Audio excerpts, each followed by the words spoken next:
In today's episode, we are going to be interviewing Kate Assaraf, who is the founder of DIP, a sustainable forward hair care company redefining beauty without plastic or pretense.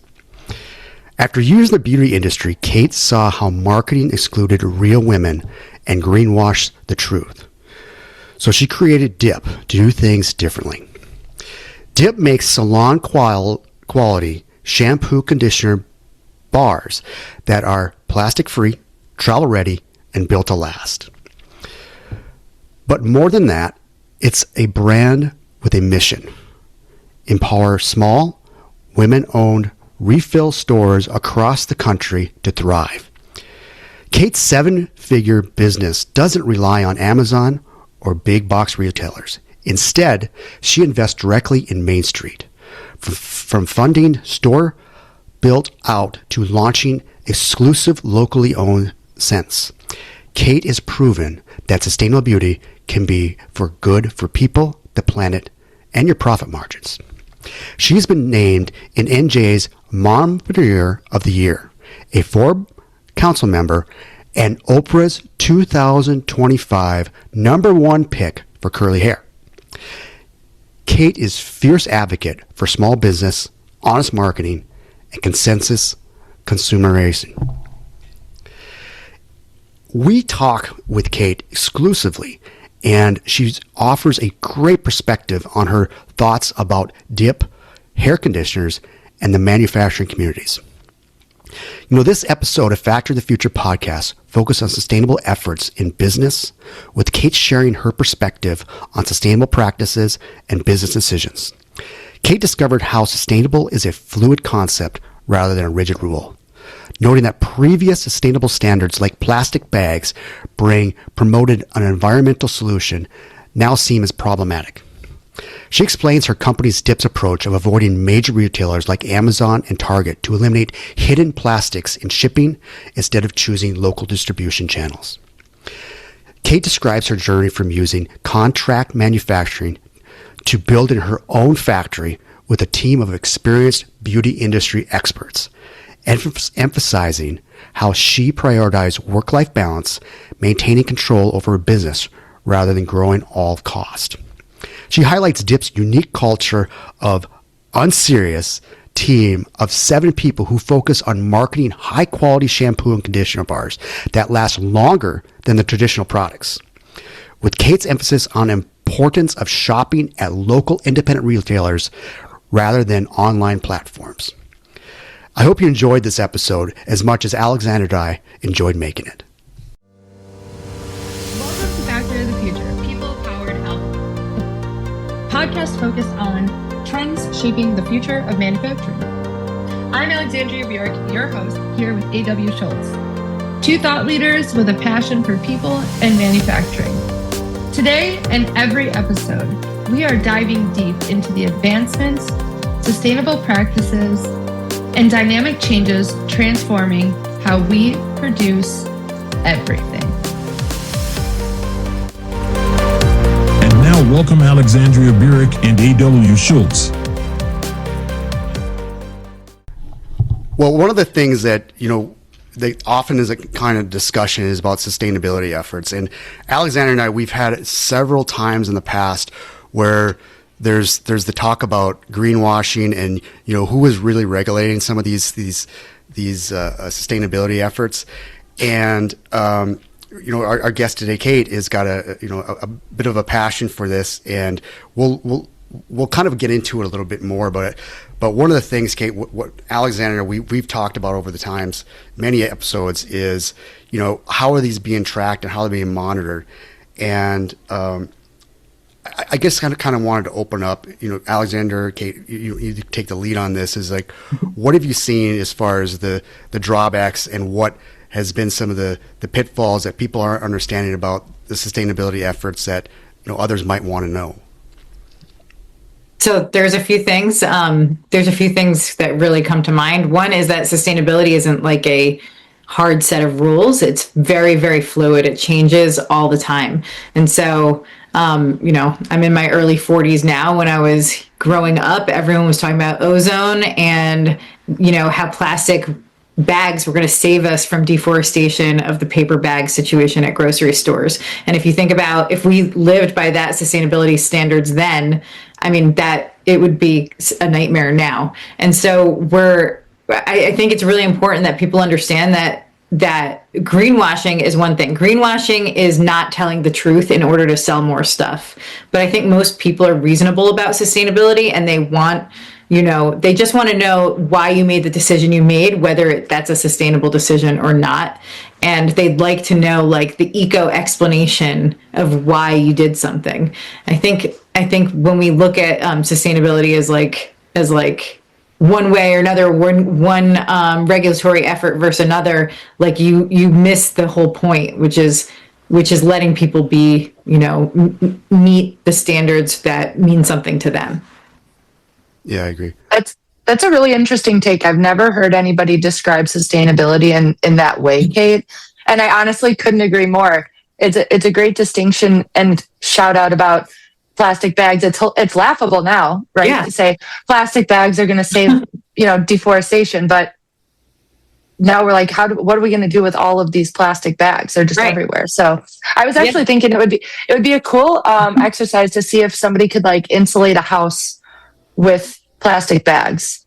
Yeah, they probably could. They could probably make amazing eco bricks and make insulation, and then someone else will come around and be like, as those bags degrade, you don't want your family breathing it. You don't want the particles coming in. So, I mean, there's so many things. You see that with, in my town, there was like a big debate about recycled tires, of using the rubber on playgrounds because it's easier on kids if they fall off the monkey bars. Yeah. There's a classic kid breaking an arm situation. However, they've discovered that breathing in the fumes, if those playgrounds are in the hot sun and kids are playing on them, it makes them sick over time. So you never know, that's what I mean about sustainability. Like you can kind of, it's one of the few sciences, I guess, where you can talk out of both sides of your mouth and still be right. And so that's why greenwashing is so prevalent. It's why people are so quick to kind of cloak things, is because there's always another side to something. And those byproducts certainly, you can make one sustainable move, but if the byproduct is like bad for the environment, I mean, that's sometimes that is what is disregarded, Yeah. Yeah. I tell a story that when I was working for a major bottling manufacturer, I was in charge of resource conservation, and every year I get an award from the city of Dallas on being the most recyclable company within the city. And what that really meant was that we were throwing away a lot of plastic. I believe it. It's crazy. But I got an award for it, and it was just, it was giving the wrong message. I tell that story all the time. But I mean, you talk about plastics, and then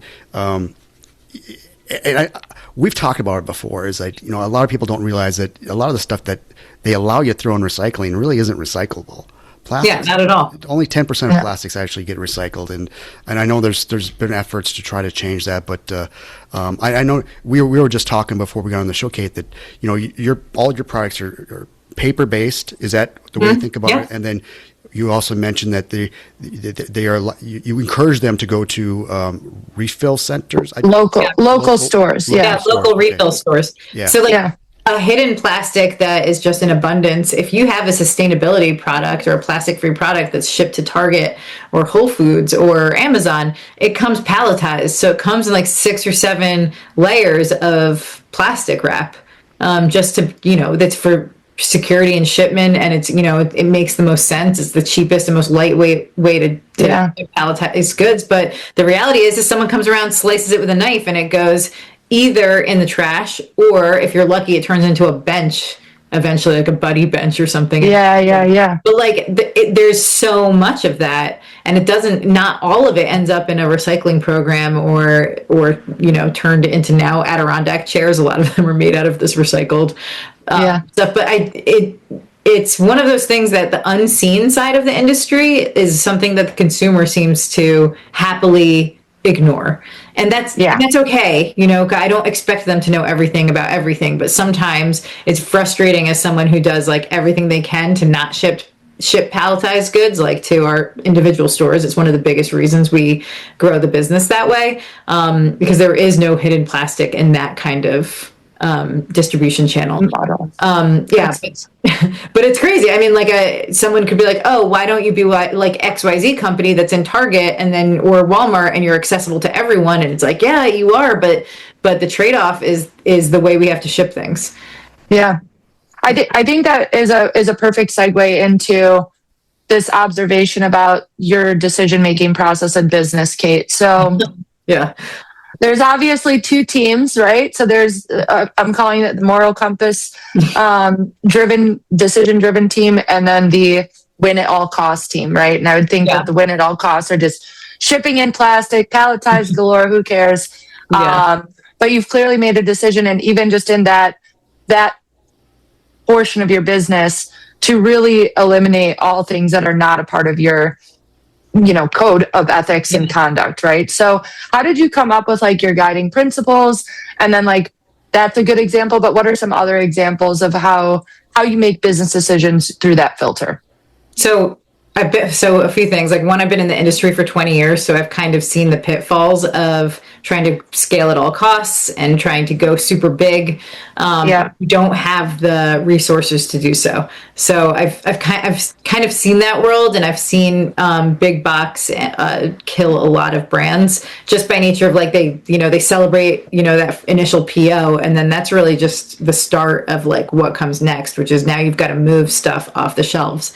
And so I knew that was a path I didn't really want to take as long as I have two little kids. I mean, like, that's really what it comes down to. Yeah. I have two kids, and the idea of being like this, I don't know, global CEO is not as attractive to me as someone who gets to like, spend time with my children when they come home. And so I think there's a very big trade-off of like what you want as a founder. Like, do you want to be like more present in the life you're living, or do you want to be more present to other people as like a smoke and mirrors situation? I don't know. Or like it's a genuine question, because I don't know anyone that's gone like super, super big with their businesses that genuinely gets to live their life in a way that they want to. It's so interesting that you're talking about that. I was just having a conversation with a couple of founders in the fleet. So I'm in the trucking industry. Yeah. And I've been connecting with a lot of founders. I'm working on a pretty cool software myself. And we were talking about exactly that. Is just like, I could not stand the idea of partnering with like a private equity or something like that. Like, the whole point of creating the business is to not be, dictated what my life looks like. Why would I possibly do that? So it's really cool that you talk about that. Yeah. Like, I want to run the business. I don't want the business to run me. And I think that there is a tipping point where one happens, and then the business starts taking over your life in a crazy way. And I don't mean for that to the byproduct of that running my business in a small way is that I get to make kind of those declarations of sustainability, because I can keep it true. I get to make those criticisms of private equity, which is like not really fair to private equity, but private equity and sustainability, again, like they don't really ride off into the sunset together. Like, just because the idea of more is just the antithesis of what sustainability actually is. Like, my goal is to get people to buy less and to love it so much that they tell their friends about it, which is like how we built a word of mouth business, like based on our brand pillars. And the formulas, of course, but like, it's also the way we run our business that is what makes it so attractive to customers. Yeah, absolutely. I'm just reminding. Remember Alexandria? We had I can't remember the name of the guests, and the fabrics, and how the fabrics industry was, or the textiles, and his idea was it was a lot of the fabrics were made. Isn't recyclable, and there's a lot of that's out there, and we don't really have a good answer for that. But I see you're still thinking about it, so I'm not going to go too deep on it. But he was big into the textiles industries and trying to find ways to foster that, and it's just amazing. There's so many different avenues of sustainability onto it, and I don't know if I don't say you pick one, but you definitely try to do what you can. You control what you can, and especially yourself as a CEO, you've got a bit of influence on that. I would like to go. I mean, Alexandria alluded to it. What was your guiding principle? And in Factor the Future podcast, we're very interested in your entrepreneurship. When we talked before this, Kate, you've got your own factories. You don't have you had to learn I'm guessing self-taught on how to do automation, what we're going to be batching it, we're going to be hiring the right staff. I'd like to hear how you went about that, and just kind of the journeys on it, because I'll be real quick. One of the things I hear about entrepreneurs is that there's two sides to it. There's that they're excited, things are growing great, and then there's the other, like, oh my gosh, this isn't gonna work, it's gonna fail. I don't know if that's been part of your journey, but I'd be all the time to see. Only every day. Oh yeah, I was gonna say, you just wake up and you're like, yeah, it's amazing, and also, oh my god, yeah. Just a quick break, and then we'll get right back to the show. We are always open for meaningful sponsorship or guests that align with our audience. If your brand fits and would like to be on one of the top 10% podcasts in the world, let's chat. Reach out by email in the show notes. Back to the show. So the factory, having a factory is something that I never thought I would ever have. I initially started with a contract manufacturer. So I developed dip with a chemist who was part of a contract manufacturer that I really just liked that whole team, and I'd known them for a long time.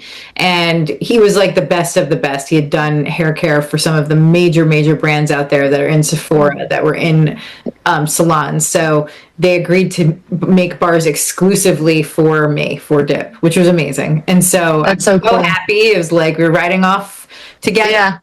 We had the bars were being produced. They took care of all the legal aspects of it, and I was just ordering them and after development and selling them, and it was great. And then suddenly things start to go like a little awry. Like they stopped answering the phone. Like my ingredients weren't getting ordered. Like I would get call from my vendors, and I'd be like, no, they're supposed to pay for it. Like that, whatever. But here. Yeah. And so I started to realize there were some like serious red flags. And, at that point, like I came to the conclusion on my own that the factory was going to close soon. So it did. My contract manufacturer went bankrupt. And so I was at, a fork in the road. Do I find another contract manufacturer who's not going to make anything exclusively for me because they don't know me that well, right? And they're not going to, I don't know whether anyone listening knows about beauty, but what they do is if they have something that's like super successful, they'll just change, they'll keep 95% of the formula the same. They'll change like 5% of the marketing ingredients, and then they'll like farm it out to everyone else. And so I was very protective of these like very special formulas that I spent a long time with this amazing chemist before he retired, like working on. So the only way that I could safely move on was to go, to start from scratch. And so luckily, I didn't have to search very hard for the right people because the right people already existed. And I took the people that were displaced by the bankruptcy, and I was like, hey, come work for me. You're my favorites. Come. That's great. They get all of the credit for the factory. Like I pay the bills, but they built it with their decades of expertise. So my team in my factory are people that have been in the beauty industry for 30 years and have worked together for a long time and used to make like 200 brands. And now they only make dip. And I love that. Like I have four people in my factory. It's tight-knit group of experts who have been friends for decades, and it makes me so happy. And that's how I ended up with a factory. That is so cool. So I have to call it out. First woman factory owner that we've had on the show. So awesome job. That's so cool. And honestly, I think you're the first woman I've met who actually runs and owns a factory. I don't think I've ever I come from industrial packaging. So like, I've talked to a lot of factory owners. It's a little out of body for me to be a factory owner, to be honest. Like it just feels weird but that's what it is. That's what it takes. Yeah. So I guess it sounds like you built a really beautiful culture at Dip, not only with these guiding principles and kind of the really conscious decisions that you're making from really, cradle to grave. Like every part of the process, it seems like, is very well thought out and driven with these certain pillars and things like that. So how would you describe the culture at DIP, and what do you love most about your team? So the culture is very, very unserious. Like everyone, at the end of the day, none of us are saving lives. We're making shampoo and conditioner. That's like, okay, the shampoo and conditioner is amazing. We love it. But it is so unserious. Like everyone, we're a tight team of 7 people. And just because it's a fun place, and the culture of the company is fun and silly. It's me and my husband's a creative director. I pulled him into the team as soon as I could afford him. And then, Ron and Joanne, they're husband and wife in the factory. Oh, and then that's cool. My one employee, Jackie, she used to own one of the most successful sustainable retail stores in the country. And she had to geographically move away from her store, and she sold so much dip in her store. I was like, come work on the team. And so, she was a natural fit. And then Janet is our human customer service person. She was the person that stopped answering the phone at the other factory. Brought her in because she was so good at, before they cut the phone line, she was great. Yeah. Well, no, she had no answers, or they were not getting answers. There's nothing for her to even say. And she is so great at talking to customers. And then we have Jeff, who's also on the production team, and they're just fun. My warehouse team is older than me, and they are experts in their field. So they actually teach me way more than I teach them at all. It's almost embarrassing that I'm in charge. We have enough brain power on our team to do everything, to take care of every facet of the business except bookkeeping and accounting. None of us want to do that, so we outsource that. Too serious. But it is very, very cool to some people hire people to boost their own ego. I've definitely hired people that make me feel the least knowledgeable person in the room, and that is helpful. I suggest everyone hire people smarter than yourself because it really does change your perspective, and it forces you to listen to your team. I think listening to your team, especially when they're experts in all of their own things, is so important. And I see a lot of people hire yes men, I guess, and I don't see the point of that. Why would you do that? No, I agree completely. How do you get them to open up? I mean, it sounds like you cater culture on that, but I mean, I'm pretty sure they bring you ideas, or do you have a monthly sit down, or do you have a daily, or sometimes? It sounds like it's pretty loose there, but I mean, it's pretty loose because everyone is so there's no micromanaging needed on our team. Jackie, who had her own retail store and is now in charge of all the sales accounts, she knows what it's like to be a small store owner. She knows it. She knows it inside and out.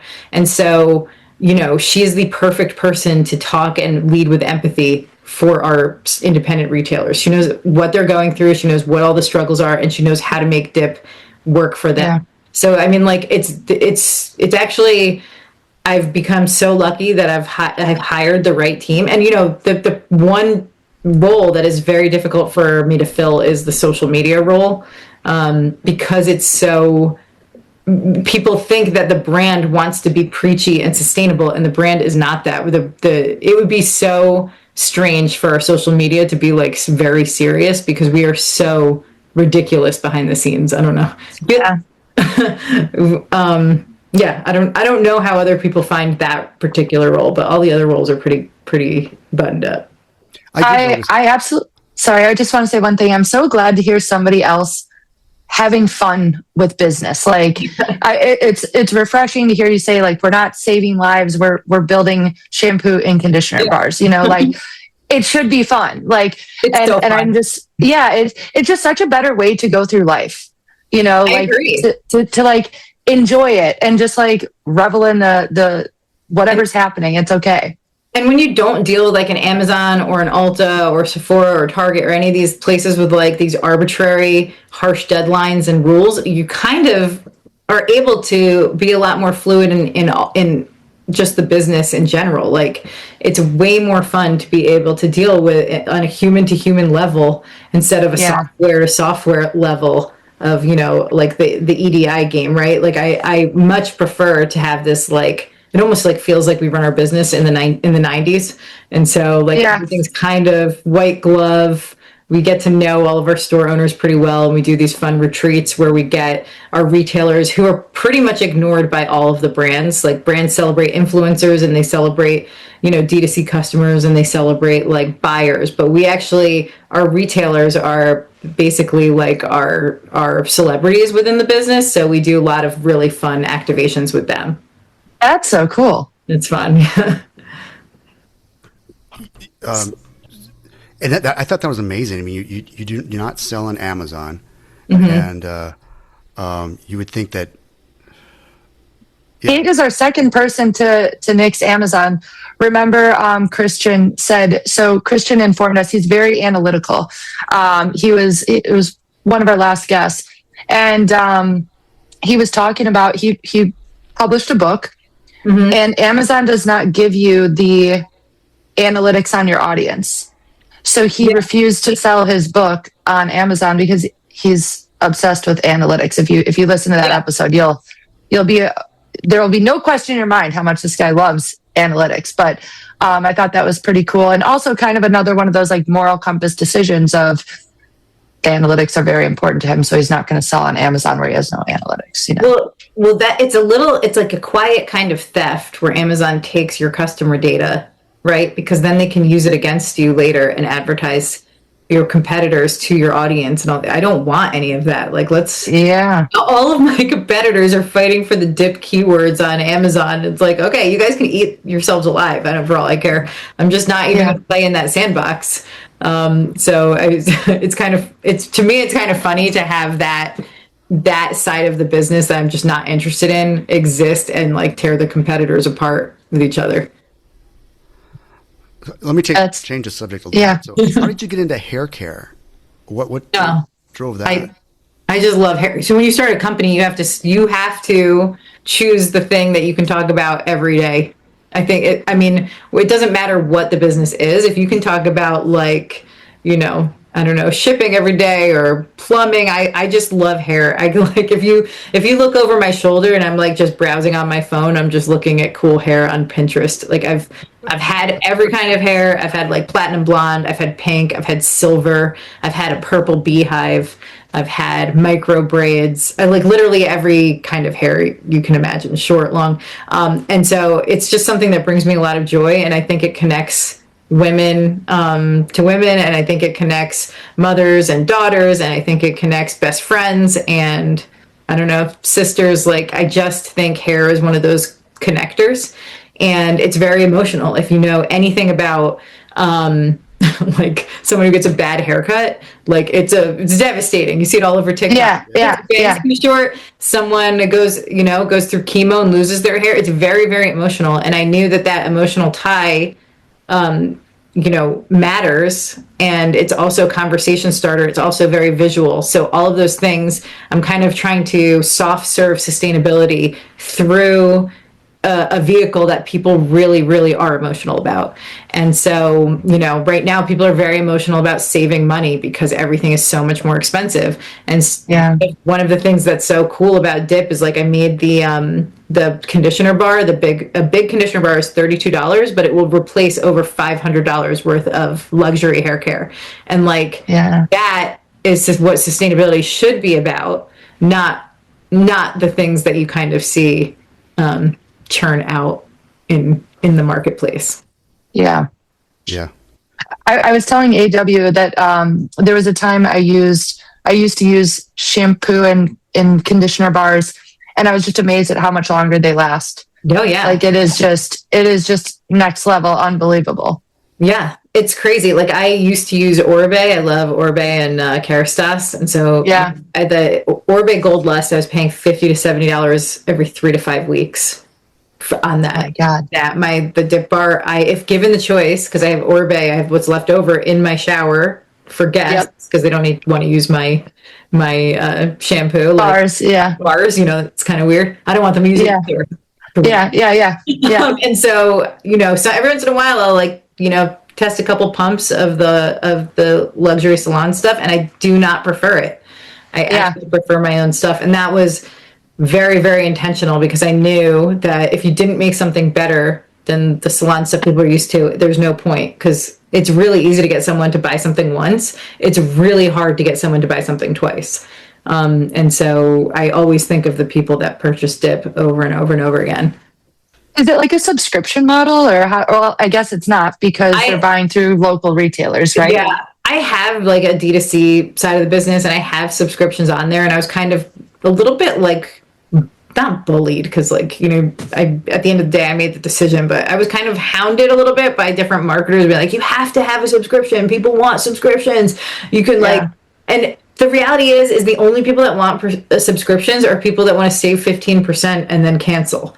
You know what I mean? It's it brings kind of the worst kind of customer to the site, because people don't realize how long the bars last. When I tell you that this conditioner, you won't need to buy it. You buy it at Christmas, you're not going to need it again till Christmas. They're like, oh, I'm going to need it again in 3 months, and then I have to deal so it's created way more admin for me because the bars last longer. But yeah, I might get rid of it, to be honest. I don't like I just talked myself out of it here on this conversation. But that's a good point. That's a good point, because if a subscription makes sense, if it's something you have to order every 3 months or every month or whatever, that makes sense. But if your product is so good that it lasts so long, who's doing a subscription for one order a year? Right. And they can't self-cadence the bars if they don't know how long it works for them. So it's one of these things where I've kind of explained that to the people always recommending the subscriptions to me. But at the end of the day, it's not like Groons. Groons built their business because, it's dosed every day. And then it's lightweight to ship, and people have it on a subscription every 30 days. You need it. It's not like that for Dip. Dip will last you forever. And it's intentional. That's cool. Yeah. I think we're coming up on about time, so I want to be respectful. Kate, you've got a lot going on, and I'm sure Friday rolling around, you're probably ready to have some fun. Always. Is there anything you didn't get to say that you wanted to share with the audience before we close out? And AW, same to you. Sure. I will say that, for anyone listening, and everyone's kind of in this digital turnover where everything used to be a little bit more written for humans. Now every website is now written for the robots. I think you can tell, and you can bypass that whole conversation if you go and shop in store. I think there's something about stores, especially independent retailers, being the last truth tellers out there when it comes to products. They actually have to invest in the products in order to have them on their shelves, and they generally vet them before they show up in their store. And so if you're like me, who's digitally fatigued and very, very skeptical of whether things are real or AI or whatever anymore, the best thing you can do for yourself is to go and find products in real life. I know it doesn't sound groundbreaking, but it actually has become groundbreaking to say that. It is. And so when you do shop where you live, the money works for you and your town and your schools and your libraries and your firefighters, all these things that everyone kind of gripes about, right? Oh, I wish, teachers were paid more. The best way to pay your teachers more is to shop where you live and enable those businesses closest to you, not like the Amazon gods, to survive, pay their taxes, and make the place where you live cool. That's cool. Yeah, well, that's great. Kate, thanks a lot for being on the show. Yeah. Opening our eyes for this. You are a frontier on this journey, and we wish the best for you. And we are coming out here like finished goods. Yeah. This is Factory of the Future, and we are out of here like finished goods. Stay tuned for our next episode of Factory of the Future, where we're exploring groundbreaking techniques and behaviors that are reshaping industrial landscapes. Don't forget to subscribe and leave us a review, and help others discover the cutting-edge insights transforming manufacturing as we know it.